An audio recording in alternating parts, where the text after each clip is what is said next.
ಅನುದಿನ ಅನುಕ್ಷಣ ಮನೆಯಲ್ಲೂ ಕಲಿಯೋಣ, ಕಲಿಕೆಯ ಹೊಸ ಹಾದಿಯಲಿ ಜೊತೆಗೂಡಿ ಹೆಜ್ಜೆಯ ಹಾಕೋಣ, ಸಂತಸದಿ ಕಲಿಯೋಣ ನಮ್ಮ ಹೆಮ್ಮೆಯ ಈ ಕ್ಲಾಸಿನಲ್ಲಿ. Yes sir. Yes teacher. Present ma'am. Hello बच्चों, ई क्लास में आप सबका स्वागत है। आज का पाठ है जिसकी मेहनत उसकी जीत। ये एक कहानी है। कहानियाँ हम सबको पसंद है, आपको भी पसंद होगी। तो ये जो कहानियाँ हैं हम सबको मनोरंजन देती है, साथ साथ कुछ न कुछ मूल्य हमें उसमें से सीख सकते हैं, है कि नहीं? तो आज के पाठ को भी हम देखेंगे और उसमें कौन सा मूल्य है ये भी जानेंगे। जिसकी मेहनत उसकी जीत, इस पाठ से हमें कुछ मूल्य सीखना है। वह मूल्य है एक परिश्रम से काम करना, यानी परिश्रम यानी मेहनत से, और आत्मविश्वास और अनुशासन। आत्मविश्वास यानी जो भी मेहनत से काम करता है उसे आत्मविश्वास भी होना चाहिए, जीत का दृढ़ रूप से उसको भरोसा होना चाहिए। उसके साथ साथ हमें अनुशासन का भी मूल्य यहाँ मिलेगा। अनुशासन अर्थात नियम पालन करना, यानी कन्नड़ा में हम शिस्तु बोलते हैं ना, उस प्रकार। ಇಲ್ಲಿ ಜಿಸ್ಕಿ ಮೆಹನತ್ ಉಸ್ಕಿ ಜೀತ್ ಅನ್ನೋ ಪಾಠವನ್ನು ನಾವು ಇವತ್ತು ಕಲಿತಾ ಇದ್ದೀವಿ. ಈ ಪಾಠ ಒಂದು ಕಥೆಯಾಗಿದೆ. ಈ ಪಾಠದ ಅಂದರೆ ಜಿಸ್ಕಿ ಮೆಹನತ್ ಉಸ್ಕಿ ಜೀತ್, ಈ ಪಾಠದಿಂದ ನಾವು ಕೆಲವು ಮೌಲ್ಯಗಳನ್ನು, ನೀತಿಯನ್ನು ಕಲಿಬೇಕಾಗಿದೆ. ಆ ಮೌಲ್ಯಗಳು ಯಾವ್ಯಾವು ಅಂದರೆ, ಇಲ್ಲಿ ಒಂದು ಪರಿಶ್ರಮದಿಂದ ಕೆಲಸ ಮಾಡೋದು, ಅಂದರೆ ಕಷ್ಟಪಟ್ಟು ಕೆಲಸ ಮಾಡುವವನಿಗೆ ಸೋಲಿಲ್ಲ ಅನ್ನುವ ಅರ್ಥವನ್ನು ಇಲ್ಲಿ ಕೊಡ್ತಾ ಇದೆ. ಅದಾದ ಮೇಲೆ ನಮಗೆ ನಿಯಮ ಪಾಲನೆಯನ್ನು ಮಾಡುವ ನೀತಿಯನ್ನು ಕೂಡ ಇದು ಹೇಳಿಕೊಡ್ತದೆ. ನಿಯಮ ಪಾಲನೆ ಅಂತಂದ್ರೇನು? ಶಿಸ್ತು. ಅಂದರೆ ನಾವು ಸರಿಯಾದ ರೀತಿಯಲ್ಲಿ ನಮ್ಮ ಶಿಸ್ತಿನ ಜೀವನವನ್ನು ನಾವು ನಡೆಸಿದಾಗ ಏನಾಗುತ್ತೆ, ನಮ್ಮ ಯಶಸ್ಸಿನ ದಾರಿಯಲ್ಲಿ ನಮಗೆ ಅಡೆತಡೆಗಳು ಉಂಟಾಗಲ್ಲ. ಅದೇ ರೀತಿ ಆತ್ಮವಿಶ್ವಾಸ ಕೂಡ ತುಂಬ ಅವಶ್ಯಕ. ಈ ಮೂರು ಮೌಲ್ಯಗಳನ್ನು ಈ ಪಾಠ ನಮಗೆ ಹೇಳಿಕೊಡುತ್ತದೆ. ಆದರೆ ಮೊಟ್ಟ ಮೊದಲನೇದಾಗಿ ನಾವು ಈ ಪಾಠವನ್ನು ಓದೋಣ. ಪಾಠ 5, जिसकी मेहनत उसकी जीत। एक चींटी चने के दाल के टुकड़े के आसपास गोल गोल घूम रही थी। टीलू ने पूछा, चींटी रानी, यह क्या कर रही हो? मैं इस दाल को अपने बिल तक ले जाना चाहती हूँ, कहकर चींटी नाचने लगी। मैं तुम्हारे बिल तक पहुँचा दूँ? टीलू ने हमदर्दी से पूछा। चींटी बोली, नहीं, मैं इसे खुद ले जाऊंगी। अगर तुम इसे न ले जा सकी तो क्या करोगी? टीलू ने धीरे से पूछा। विश्वास के साथ चींटी ने कहा, कोशिश करने पर मैं हारूंगी नहीं। तुम इतनी मेहनत करोगी? टीलू ने फिर पूछा। इस बार चींटी को गुस्सा आ गया। वह बोली, मेहनत से काम करना बहुत अच्छी बात है, चलो अब तुम मुझे काम करने दो। टीलू वहाँ से चुपचाप हट गया। थोड़ी देर बाद टीलू वहाँ गया। उसने देखा कि दाल अपनी जगह पर नहीं थी। कुछ दूरी पर चींटियाँ कतार में एक के पीछे एक चने की दाल को घसीटे ले जा रही थीं। तब टीलू को लगा, इनसे हमें सहयोग और अनुशासन भी सीखना चाहिए। बच्चों, आप सबने इस पाठ को पढ़ते हुए ध्यान से सुना है और प्रति शब्द को ध्यान से देखा है। तो हम इसके बाद इस पाठ में आने वाले कुछ कठिन शब्दों का अर्थ जानेंगे। बिल, चींटी का निवास स्थान। ಅಂದರೆ ಕನ್ನಡದಲ್ಲೂ ಕೂಡ ಬಿಲ ಅಂತ ಹೇಳ್ತಾರೆ. ಹಮ್ದರ್ದಿ ಸಹಾನುಭೂತಿ. ಖುದ್ ಸ್ವಯಂ ಅಂದರೆ ಕನ್ನಡದಲ್ಲಿ ಸ್ವತಃ. ಕೋಶಿಶ್ ಪ್ರಯತ್ನ, ಪ್ರಯಾಸ್, ಎರಡೂ ಕೂಡ ಅರ್ಥ ಕೋಶಿಶ್ ಅನ್ನುವ ಶಬ್ದಕ್ಕಿದೆ. ಹಾರ್ ಪರಾಜಯ, ಸೋಲು. ಗುಸ್ಸಾ ಕ್ರೋಧ್, ಗುಸ್ಸಾ ಅಂದರೆ ಸಿಟ್ಟು, ಕೋಪ. ಮೆಹನತ್, ಮೆಹನತ್ का अर्थ है ಪರಿಶ್ರಮ, ಪರಿಶ್ರಮ ಅಥವಾ ಕಷ್ಟಪಟ್ಟು ಕೆಲಸ ಮಾಡೋದು. ಕತಾರ್ ಅಂದರೆ ಕತಾರ್ का अर्थ है ಪಂಕ್ತಿ, ಸಾಲು, ಇಂಗ್ಲೀಷ್ನಲ್ಲಿ ಕ್ಯೂ ಅಂತ ಕರಿತೀವಿ. ಸಹಯೋಗ್ ಮಿಲ್ಕರ್ ಕಾಮ್ ಕರ್ನಾ ಅಂದರೆ ಕನ್ನಡದಲ್ಲಿ ಸಹಕಾರ. ಅನುಶಾಸನ್ ನಿಯಮ ಪಾಲನ್, ನಿಯಮ ಪಾಲನೆ ಅಂತಂದರೆ ಒಂದು ರೀತಿ ಶಿಸ್ತು ಅಂತ. ಇಂಗ್ಲೀಷ್ನಲ್ಲಿ ಹೇಳಬೇಕು ಅಂತಂದರೆ ಡಿಸಿಪ್ಲಿನ್ಡ್. ಮಕ್ಕಳೇ, ಈ ಕಠಿಣ ಪದಗಳ ಅರ್ಥ ನೀವು ತಿಳ್ಕೊಂಡಿದ್ದೀರಾ. ಈಗ ಪಾಠದ ವಿವರಣೆ ಕಡೆ ಹೋಗೋಣ. ಪಾಠದ ವಿವರಣೆ ನಾನು ನಿಮಗೆ ಕನ್ನಡದಲ್ಲೂ ಹೇಳ್ತೀನಿ, ಅದೇ ರೀತಿ ಹಿಂದಿಯಲ್ಲೂ ಕೂಡ ನಾನು ವಿವರಿಸ್ತಾ ಹೋಗ್ತೀನಿ. ನೀವೆಲ್ಲ ಗಮನ ಕೊಟ್ಟು ಕೇಳಿಸ್ಕೋಬೇಕು. ಏಕ್ ಚೀಟಿ ಚನೆ ಕೆ ದಾಲ್ ಕೆ ಟುಕಡೆ ಕೆ ಆಸ್ಪಾಸ್ ಗೋಲ್ ಗೋಲ್ ಘೂಮ್ ರಹಿ ಥಿ. ಚನೆ ಕೆ ದಾಲ್ ಅಂತಂದರೆ ಕಡಲೆ ಬೇಳೆ, ಚನ್ನ ಅಂತಂದರೆ ಕಡಲೆ, ದಾಲ್ ಅಂದರೆ ಬೇಳೆ, ಟುಕಡ ಅಂತಂದರೆ ಒಂದು ಸಣ್ಣ ಚೂರು, ಆಸ್ಪಾಸ್ ಅಂದರೆ ಅದರ ಸುತ್ತ ಮುತ್ತ, ಗೋಲ್ ಗೋಲ್ ಘೂಮ್ ರಹಿತಿ ಅಂದರೆ ರೌಂಡಾಗಿ ಸುತ್ತುತ್ತಾ ಇತ್ತು. ಒಂದು ಇರುವೆ ಕಡಲೆ ಬೇಳೆಯ ಒಂದು ಚೂರಿನ ಸುತ್ತ ಸುತ್ತುತ್ತಾ ಇತ್ತು. ಟೀಲೂನೇ ಪೂಛ, ಟೀಲು ಅನ್ನುವ ಒಬ್ಬ ಚಿಕ್ಕ ಬಾಲಕ. ಅವನು ಆ ಇರುವೆ ಕೇಳ್ದ, ಚೀಟಿ ರಾಣಿ ಯಹ ಕ್ಯಾ ಕರ್ ರಹಿ ಹೋ? My is dal co ಅಪ್ನೆ bill ತಕ್ ಲೇ ಜಾನಾ ಚಾಹತಿ ಹೂಂ. ನಾನು ಈ ಬೇಳೆಯ ಚೂರನ್ನು ನನ್ನ ಬಿಲದ ಹತ್ತಿರ ತೆಗೆದುಕೊಂಡು ಹೋಗಲು ಬಯಸುತ್ತೇನೆ. ಕಹ ಕರ್ ಚೀಟಿ ನಾಚನೆ ಲಗಿ. ಚೀಟಿ ನಾಚನೆ ಲಗಿ ಅಂದರೆ ಇರುವೆ ಕುಣಿಯತೊಡಗಿತು. ಯಾಕೆ ಕುಣಿತಾ ಇತ್ತು ಇಲ್ಲಿ ಅಂತಂದರೆ, ಅದು ತನ್ನ ಆಹಾರವನ್ನು ಕಂಡು ತುಂಬ ಸಂತೋಷ ಪಡ್ತಾ ಇತ್ತು. ಅದಕ್ಕೆ ತನಗೆ ಆಹಾರ ಸಿಕ್ಕಿದೆ ಅನ್ನುವ ಸಂತೋಷದಲ್ಲಿ ಅದು ಕುಣಿತಿತ್ತು ಅನ್ನುವ ಅರ್ಥ ಇಲ್ಲಿ. ಮೈ ತುಮ್ಹಾರೆ ಬಿಲ್ ತಕ್ ಪಹುಂಚಾದು, ನಾನು ನಿನ್ನ ಬಿಲದವರೆಗೆ ಅದನ್ನು ತಲುಪಿಸ್ಲಾ? ಟೀಲುನೇ ಹಮ್ದರ್ದಿ ಸೆ ಪೂಛ. ಇಲ್ಲಿ ಟೀಲು ಅನ್ನುವ ಬಾಲಕನ ಭಾವನೆ ಏನಾಗಿದೆ? ಆ ಇರುವೆಗೆ ಸಹಾಯ ಮಾಡಬೇಕು ಅನ್ನೋದಾಗಿದೆ. ಟೀಲುನೇ ಹಮ್ದರ್ದಿ ಸೆ ಪೂಛ. ಹಮ್ದರ್ದಿ ಅಂದರೆ ಇಲ್ಲಿ ಸಹಾನುಭೂತಿ ಅಥವಾ ಪರಾನುಭೂತಿ. ಚೀಟಿ ಬೋಲಿ ನಹಿ ಮೈ ಇಸೆ ಖುದ್ ಲೇ ಜಾऊंगी. ಇರುವೆ ಹೇಳ್ತು, ಇಲ್ಲ, ನಾನು ಇದನ್ನು ಸ್ವತಃ ತಗೊಂಡೋಗ್ತೀನಿ, ನಾನು ಬೇರೆಯವ್ರ ಸಹಾಯ ಬೇಡಲ್ಲ ಅನ್ನುವ ಒಂದು ಆತ್ಮವಿಶ್ವಾಸದಿಂದ ಹೇಳ್ತಾ ಇತ್ತು ಇರುವೆ. ಅಗರ್ ತುಮ್ ಇಸೆ ನ ಲೇ ಜಾ ಸಕಿ ತೋ ಕ್ಯಾ ಕರೋಗಿ? ನೀನು ಇದನ್ನು ತಗೊಂಡು ಹೋಗೋಕ್ಕೆ ಆಗದೆ ಹೋದರೆ ನೀನೇನು ಮಾಡ್ತೀಯಾ? ತುಮ್ ನೀನು, ಇಸೆ ನ ಲೇ ಜಾ ಸಕಿ ಇದನ್ನು ತೆಗೆದುಕೊಂಡು ಹೋಗಲು ಆಗದಿದ್ದಲ್ಲಿ, ಕ್ಯಾ ಕರೋಗಿ ಏನು ಮಾಡ್ತೀಯಾ? ಟೀಲುನೇ ಧೀರೆ ಸೆ ಪೂಛ ಅಂದರೆ ಇಲ್ಲಿ ನಿಧಾನಕ್ಕೆ ಟೀಲು ಕೇಳ್ದ. ವಿಶ್ವಾಸಕ್ಕೆ ಸಾಥ್ ಚೀಟಿನೇ ಕಹ. ಆದರೆ ಇರುವೆಗೆ ಅದರ ವಿಶ್ವಾಸ ಯಾವ ಮಟ್ಟದಲ್ಲಿತ್ತು ಅಂತ ಇಲ್ಲಿ ಗಮನಿಸ್ಬೋದು. ವಿಶ್ವಾಸಕ್ಕೆ ಸಾಥ್ ಚೀಟಿನೇ ಕಹ, ತುಂಬ ವಿಶ್ವಾಸದಿಂದ ಇರುವೆ ಉತ್ತರಿಸ್ತು. ಕೋಶಿಶ್ ಕರ್ನೆ ಪರ್ ಮೈ ಹಾರೂಂಗಿ ನಹಿ ಅಂದರೆ ಪ್ರಯತ್ನ ಪಡೋದ್ರಲ್ಲಿ ನಾನು ಸೋಲಲ್ಲ. ಕೋಶಿಶ್ ಕರ್ನೆ ಪರ್ ಮೈ हारूंगी नहीं, हारना उसका ध्येय नहीं था, जीतना ही उसका ध्येय था. तुम इतनी मेहनत करोगी? टीलू ने फिर पूछा. ನೀನು ಇಷ್ಟೊಂದು ಶ್ರಮ ಪಡ್ತೀಯಾ?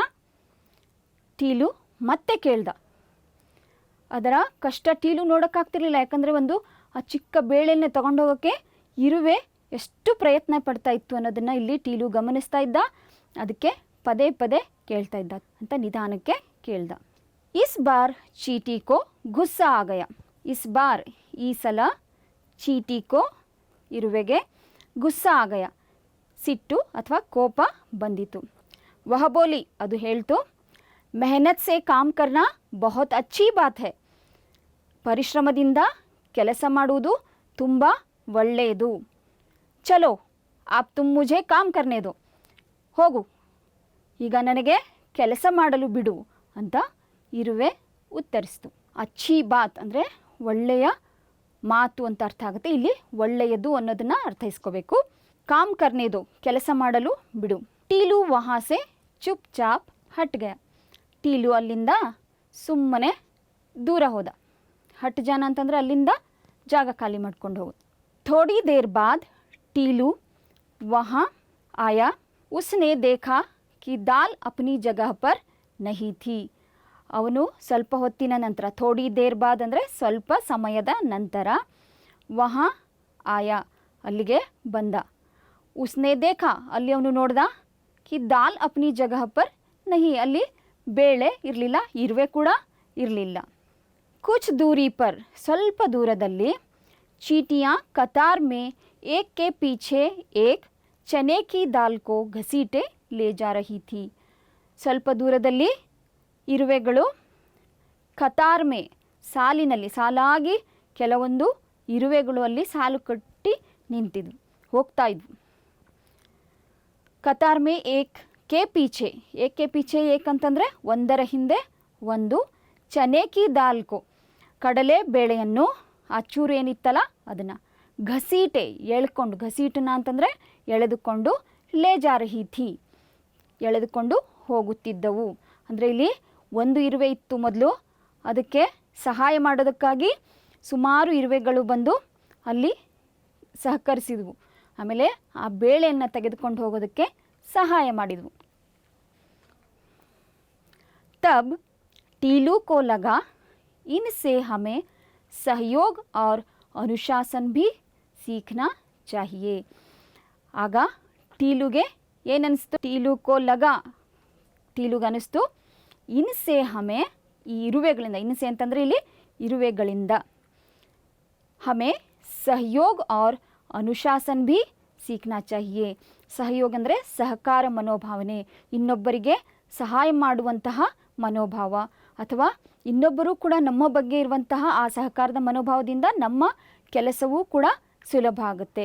ಆದ್ದರಿಂದ ಸಹಕಾರ ಮನೋಭಾವವನ್ನು ಮತ್ತು ಅನುಶಾಸನ್ ಭಿ ಸೀಖನಾ ಚಾಹಿಯೆ. ಅನುಶಾಸನ ಅಂತಂದರೆ ಇಲ್ಲಿ ಆ ಇರುವೆಗಳ ಸಾಲನ್ನು ನೋಡಿದಾಗ ಟೀಲುಗೆ ಏನು ಅನ್ನಿಸ್ತಾ ಇತ್ತು ಅಂತಂದರೆ, ಅಲ್ಲಿ ಎಷ್ಟು ಸಾಲಾಗಿ, ಅವ್ರಿಗೆ ಯಾರು ಹೇಳುವಂಥವ್ರಿಲ್ಲ. ಈಗ ನಿಮಗೆ ಹೇಳ್ತಾರೆ ಈ ನಿಯಮ ಪಾಲನೆ ಮಾಡಿ ಆ ಥರ ಎಲ್ಲ ಹೇಳ್ತಾರೆ, ಆದರೆ ಇರುವೆಗಳಿಗೆ ಯಾರು ಹೇಳಬೇಕಾಗಿಲ್ಲ, ಅವು ತಮ್ಮ ಶಿಸ್ತನ್ನು ತಾವೇ ಅರ್ಥ ಮಾಡಿಕೊಂಡು ಆ ರೀತಿ ಇರುತ್ತವೆ.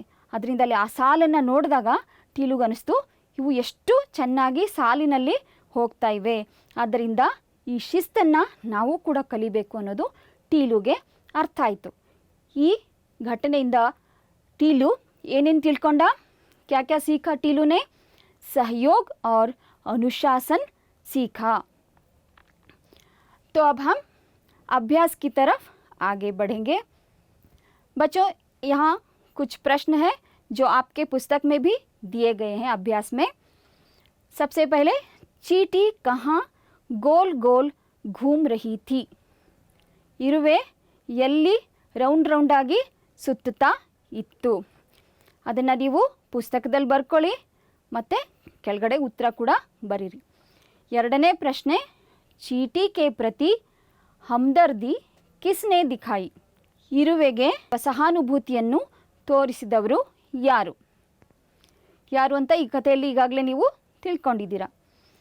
ಟೀಲೂನೆ ಹಮ್ದರ್ದಿ ಸೆ ಚೀಟಿ ಸೆ ಕ್ಯಾ ಕಹಾ? ಟೀಲು ಈ ಸಹಾನುಭೂತಿಯಿಂದ ಏನನ್ನು ಹೇಳಿದ? ನಾಲ್ಕನೇ ಪ್ರಶ್ನೆ, ಟೀಲೂನೆ ಚೀಟಿ ಸೆ ಕ್ಯಾ ಸೀಖಾ? ಟೀಲು ಇರುವೆಗಳಿಂದ ಏನನ್ನು ಕಲಿತ? ಈಗ ಉತ್ತರ ನೋಡೋಣ. ಇದರ ಉತ್ತರ ಬರ್ಕೊಳ್ಳಿ ಮಕ್ಕಳೇ. ನಿಮಗೆ ನೀವು ಬರೆದಿದ್ರೆ ಅದು ಸರಿಯಾಗಿದೆಯಾ ಅಂತ ನೋಡ್ಕೊಳ್ಳಿ ಅಥವಾ ಅದನ್ನು ಬರ್ಕೊಳ್ಳಿ. ಚೀಟಿ ಚನೆ ಕೆ ದಾಲ್ ಕೆ ಆಸ್ ಪಾಸ್ ಗೋಲ್ ಗೋಲ್ ಘೂಮ್ ರಹಿ ಥಿ. ಮೊದಲನೇ ಉತ್ತರ ಇದು. ಎರಡನೇ ಪ್ರಶ್ನೆ ಏನಿತ್ತು? ಚೀಟಿ ಕೆ ಪ್ರತಿ हमदर्दी किसने दिखाई? टीलू ने चींटी के प्रति हमदर्दी दिखाई. ಮೂರನೇ ಪ್ರಶ್ನೆ, ಟೀಲು ने हमदर्दी से चींटी को क्या कहा? ಇಲ್ಲಿ ಉತ್ತರ ನೋಡಿ. ಟೀಲು ने हमदर्दी से पूछा, मैं तुम्हारे बिल तक पहुंचा दूं? टीलू ने चींटी से क्या सीखा? टीलू ने चींटी से सहयोग और अनुशासन सीखा. ಈಗ ಎರಡನೆಯ ಮೇನಲ್ಲಿ ನೋಡಿ, ವಿಲೋಮ್ ಶಬ್ದ ಲಿಖೋ. ಪಾಸ್, ಪಾಸ್ ಅಂದರೆ ಹತ್ತಿರ ಅಂತ. ಎರಡನೇದು ವಿಶ್ವಾಸ್, ಕನ್ನಡದಲ್ಲೂ ಕೂಡ ವಿಶ್ವಾಸ್. ಮೂರನೇದು ಬಹುತ್, ಬಹುತ್ ಅಂದರೆ ಹೆಚ್ಚು ಅಥವಾ ತುಂಬ. ನಾಲ್ಕನೇದು ಪೀಛೆ, ಪೀಛೆ ಅಂದರೆ ಹಿಂದೆ. ಐದನೇದು ಹಾರ್, ಹಾರ್ ಅಂದರೆ ಸೋಲು. ಈಗ ಉತ್ತರಗಳನ್ನು ಬರಿತಾ ಇದ್ದೀರಲ್ವಾ? ಈಗ ಉತ್ತರವನ್ನು ನೋಡೋಣ. ಪಾಸ್, दूर, विश्वास अविश्वास,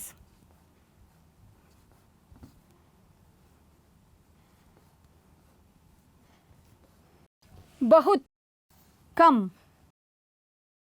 पीछे, आगे, हार, जीत. जोड़कर लिखो. अभ्यासದಲ್ಲಿ ಹೊಂದಿಸಿ बरेरी, जोड़कर लिखो ಅಂತ ಇದೆ. इसमें आपको अ में जो दिया गया है उसको ब के वाक्यों के साथ जोड़ना है. तो आप सब अपने अपने पुस्तकों में लिखिए. चींटी, टीलू ने कोशिश करने से, मेहनत से, एक के पीछे एक. ब विभाग में मैं हारूंगी नहीं, काम करना, जा रही थी, धीरे से पूछा, नाचने लगी. ಈಗ ಉತ್ತರ ನೋಡೋಣ. चींटी, चींटी नाचने लगी. टीलू ने धीरे से पूछा, कोशिश करने से मैं हारूंगी नहीं, मेहनत से, काम करना. ಕೊನೆಯದು एक के पीछे एक, ಒಂದರ ಹಿಂದೆ ಒಂದು, जा रही थी ಹೋಗುತ್ತಿದ್ದವು. अभ्यास में अगले मेन की तरफ बढ़ेंगे. मैं इसे डैश ले जाऊंगी. दूसरा, तुम इतनी डैश करोगी, दाल अपनी जगह पर डैश थी. चौथा, हमें डैश और डैश भी सीखना चाहिए. ನೋಡಿ ಮಕ್ಕಳೇ, ಉತ್ತರ मैं इसे खुद ले जाऊंगी, तुम इतनी मेहनत करोगी, दाल अपनी जगह पर नहीं थी, हमें सहयोग और अनुशासन भी सीखना चाहिए. ಈಗ ಮುಂದಿನ ಮೇನ್ ಕಡೆ ಹೋಗೋಣ. यहाँ कन्नड़ में अनुवाद करो. अगला मेन है कन्नड़ में अनुवाद करो. मैं तुम्हारे बिल तक पहुंचा दूं. चींटी को गुस्सा आया, मुझे काम करने दो. कतार में एक के पीछे एक जा रही थी. ಇಲ್ಲಿ 4 ವಾಕ್ಯ ನೀಡಲಾಗಿದೆ. ಅದನ್ನು ನೀವು ನಿಮ್ಮ ಕನ್ನಡ ಭಾಷೆಯಲ್ಲಿ, ಮಾತೃಭಾಷೆಯಲ್ಲಿ ಅದನ್ನು ಅನುವಾದ ಮಾಡಬೇಕು. ಈಗ ಉತ್ತರ ನೋಡೋಣ. ಮೊದಲನೇದು, ನಾನು ನಿನ್ನ ಬಿಲದವರೆಗೆ ತಲುಪಿಸಲೇ. ಬಿಲ್ ತಕ್ ಪಹುಂಚಾದ್ದು ಅಂತ ಇದೆ, ಪ್ರಶ್ನಾರ್ಥಕ ಚಿಹ್ನೆ ಕೂಡ ಇದೆ. ಎರಡನೇದು, ಇರುವೆಗೆ ಸಿಟ್ಟು ಬಂತು. ಇರುವೆಗೆ ಕೋಪ ಬಂತು ಅಂತ ಬರೆದಿದ್ರು ಕೂಡ ಅದು ಸರಿ. ಮೂರನೇದು, ನನಗೆ ಕೆಲಸ ಮಾಡಲು ಬಿಡು. ನಾಲ್ಕನೇದು, ಸಾಲಿನಲ್ಲಿ ಒಂದರ ಹಿಂದೆ ಒಂದು ಹೋಗುತ್ತಿದ್ದವು. ಕತಾರ್ ಮೇ ಏಕ್ ಕೆ ಪೀಛೆ ಏಕ್ ಜಾ ರಹಿ ಥಿ. ಇಲ್ಲಿ ಉತ್ತರ ಗೊತ್ತಾಯ್ತಲ್ವ ಮಕ್ಕಳೇ? ನೀವು ಉತ್ತರವನ್ನು ನೋಡಿ ಬರ್ಕೋಬೇಕಾಗಿದ್ದರೆ ಅದನ್ನು ಬರ್ಕೊಳ್ಳಿ. ಈಗ ಮುಂದಿನ ಮೇನ್ ಯಾವುದಿದೆ ನೋಡೋಣ. यहाँ कुछ अक्षरों को दिए गए हैं, उनमें से कुछ सार्थक शब्द को ढूंढकर इस भाग में लिखना है. वर्णों को चुनकर सार्थक शब्द बनाओ. ಇಲ್ಲಿ ನೀಡಲಾಗಿರುವಂತಹ ಅಕ್ಷರಗಳನ್ನು ನೀವು ಗಮನಿಸಿ ನೋಡಿ, ಮತ್ತು ಅದರಲ್ಲಿ ಹಲವಾರು ಶಬ್ದಗಳು ಅಡಗಿವೆ, ಅದನ್ನು ಹುಡುಕಿ ನೀವು ಬರಿಬೇಕು. ಇಲ್ಲಿ ಮೊದಲನೇದೊಂದು ಚೀಟಿ ಅಂತ ಉದಾಹರಣೆ ನೀಡಲಾಗಿದೆ. ಎರಡನೆಯದು ಕೋಶಿಶ್, ಟೀಲು ಇಲ್ಲಿ ನೀಡಲಾಗಿದೆ. ಮೆಹನತ್, ದಾಲ್, ಕತಾರ್, ಕಾಮ್. ಇಲ್ಲಿ 6 ಸಾಲುಗಳಲ್ಲಿ ನೀವು ಈ 6 ಪದಗಳನ್ನು ಬರಿಬೇಕು.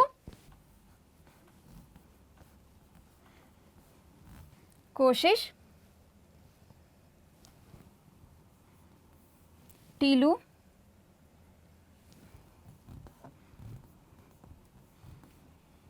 मेहनत, दाल, कतार, काम।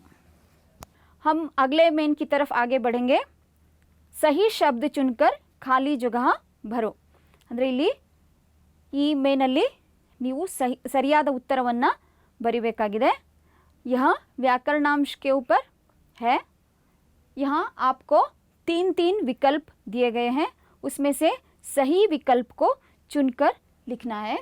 राधा रमेश डैश बहन है. का, की, के. दूसरा, राधा सेंट्रल स्कूल में डैश है. पढ़ती, पढ़ते, पढ़ता. 3 विकल्पों में से सही विकल्प चुनना है. तीसरा, बेटा शब्द का स्त्रीलिंग रूप डैश है. बेटे, बेटियां, बेटी. ಇಲ್ಲಿ 3 ಆಯ್ಕೆಗಳನ್ನು ಕೊಡಲಾಗಿದೆ. ಅದರಲ್ಲಿ ಸರಿಯಾದ ಉತ್ತರವನ್ನು ಆಯ್ಕೆ ಮಾಡಿ ನೀವು ಬರಿಬೇಕು. Radha Ramesh dash ಬಹನ್ high. ಇಲ್ಲಿ ಉತ್ತರ ಏನಾಗಿರಬೇಕು? ಈಗಾಗಲೇ ನೀವು ಬರೆದಿದ್ದೀರಲ್ವಾ? ಈಗ ನೋಡೋಣ ಉತ್ತರ. ರಾಧಾ ರಮೇಶ್ ಕಿ ಬಹನ್ ಹೈ ಸರಿಯಾದ ಉತ್ತರ. ಯಾಕೆ ಅಂತಂದರೆ ಇಲ್ಲಿ ರಾಧಾ ಸ್ತ್ರೀಲಿಂಗ, ಬಹನ್ ಅನ್ನೋದು ಕೂಡ ಸ್ತ್ರೀಲಿಂಗ ರೂಪದ ಪದ. ಆದ್ದರಿಂದ ಇಲ್ಲಿ ಕಾ ಬರೆದ್ರೆ ಸರಿಯಾದ ಉತ್ತರ ಅಲ್ಲ. ಕಿ, ಹೆಚ್ಚಾಗಿ ಸ್ತ್ರೀಲಿಂಗ ಪದಗಳು ಈ ಕಾರಂತದಿಂದ ಕೊನೆಗೊಳ್ಳುತ್ತವೆ. ರಾಧಾ ರಮೇಶ್ ಕಿ ಬಹನ್ ಹೈ ಮೊದಲನೇ ಉತ್ತರ. ರಾಧಾ सेंट्रल स्कूल में डैश है. पढ़ती है, पढ़ते हैं, पढ़ता है. ರಾಧಾ ಸೆಂಟ್ರಲ್ ಸ್ಕೂಲ್ ಮೇ ಪಡ್ತಿ ಹೈ ಸರಿಯಾದ ಉತ್ತರ. ಯಾಕೆ ಅಂತಂದರೆ ರಾಧಾ ಸ್ತ್ರೀಲಿಂಗ, ಆದ್ದರಿಂದ ಪಡ್ತಿ ಅಂತ ಆಗಬೇಕು. ಪಡ್ತೆ ಅಲ್ಲಿ ಬಹುವಚನ ಇಲ್ಲ, ಆದ್ದರಿಂದ ಬರೆಯುವ ಅವಶ್ಯಕತೆ ಇಲ್ಲ. ಪಡ್ತಾ ಕೂಡ ಬರೆಯೋಕ್ಕಾಗಲ್ಲ, ಯಾಕೆಂದರೆ ಅದು ಪುಲ್ಲಿಂಗನೂ ಅಲ್ಲ. ಆದ್ದರಿಂದ ಪಡ್ತಿ ಹೈ ಬರಿಬೇಕು.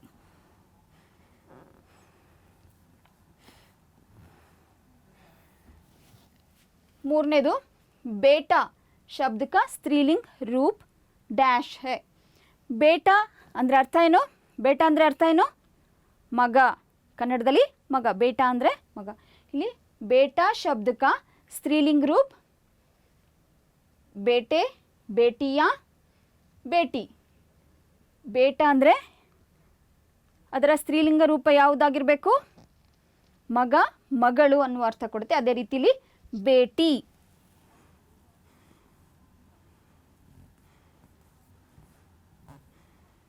बेटी सरियादा उत्तर. अगली मेन की तरफ हम बढ़ेंगे. विजातीय शब्द चुनकर लिखो. विजातीय अर्थात यहाँ दिए गए 4 शब्दों में से एक उस जाति से नहीं जुड़ता, वो किसी और जाति से जुड़ता है. तो यहाँ आपको विजातीय शब्द चुनकर लिखना है, उसे अलग करना है. ಅಂದರೆ ಇಲ್ಲಿ ಗುಂಪಿಗೆ ಸೇರದ ಪದವನ್ನು ತೆಗೆದು ನೀವು ಬೇರೆ ಬರಿಬೇಕು ಅಲ್ವಾ. ಇಲ್ಲಿ ಮೊದಲನೇದು ತೋತಾ, ಕಬೂತರ್, ಸಾಪ್, ಕವ್ವ.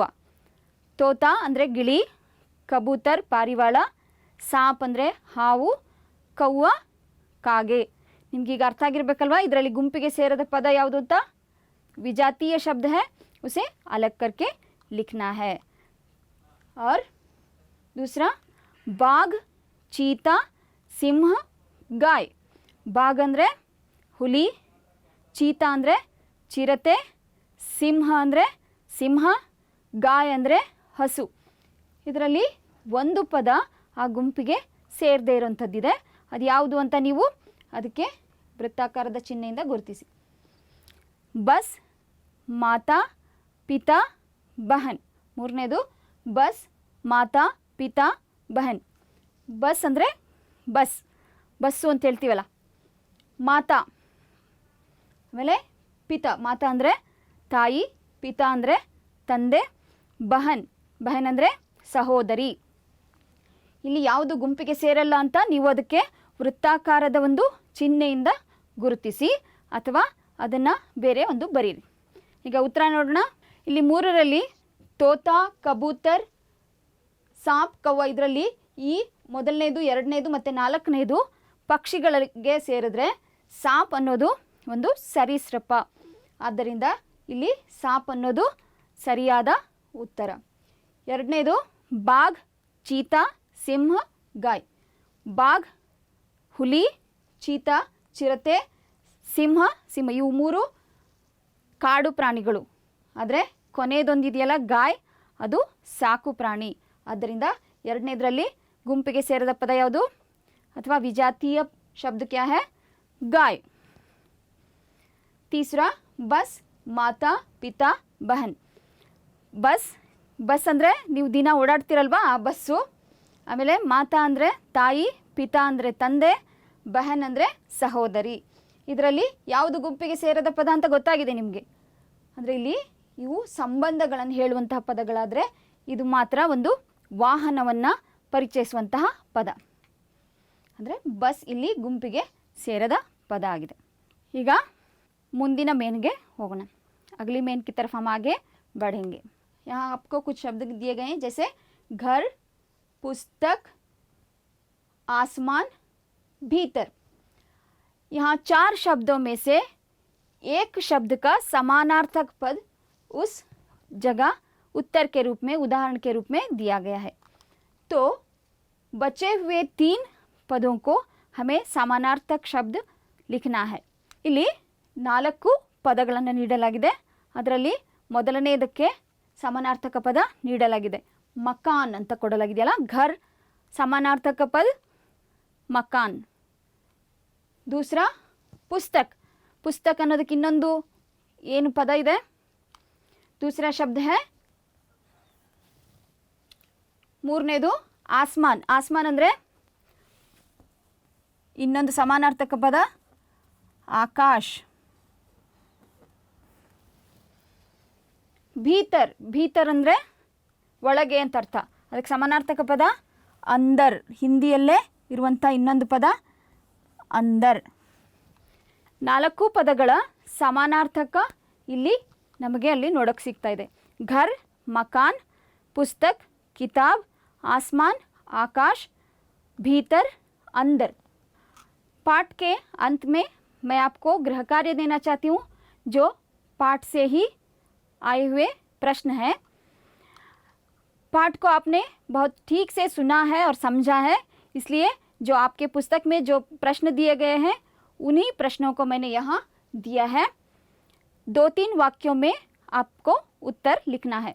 चींटी ने विश्वास के साथ क्या कहा? इरुवे विश्वासदिंद ಏನು ಹೇಳಿತು? दूसरा, मेहनत करने के बारे में चींटी ने क्या कहा? ಪರಿಶ್ರಮದಿಂದ ಕೆಲಸ ಮಾಡುವ ಬಗ್ಗೆ ಇರುವೆ ಏನು ಹೇಳಿತು? ಈ 2 ಪ್ರಶ್ನೆಗಳಿಗೆ ಉತ್ತರ ನೀವು 2ರಿಂದ 3 ವಾಕ್ಯಗಳವರೆಗೆ ಬರೆದು ನೀವು ನಿಮ್ಮ ಶಿಕ್ಷಕರಿಗೆ ತೋರಿಸಬೇಕು. यहाँ इस पाठ को आपने इतनी देर से बहुत अच्छी तरह से सुना और समझा, इसलिए आप सबको धन्यवाद.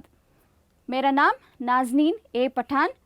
ನನ್ನ ಹೆಸರು ನಾಜ್ನೀನ್ ಎ ಪಠಾನ್. ಸರ್ಕಾರಿ ಹಿರಿಯ ಪ್ರಾಥಮಿಕ ಶಾಲೆ ಸೋಲದೇವನಹಳ್ಳಿ, ಬೆಂಗಳೂರು ಉತ್ತರ ವಲಯ 4, ಬೆಂಗಳೂರು ಉತ್ತರ ಜಿಲ್ಲೆ.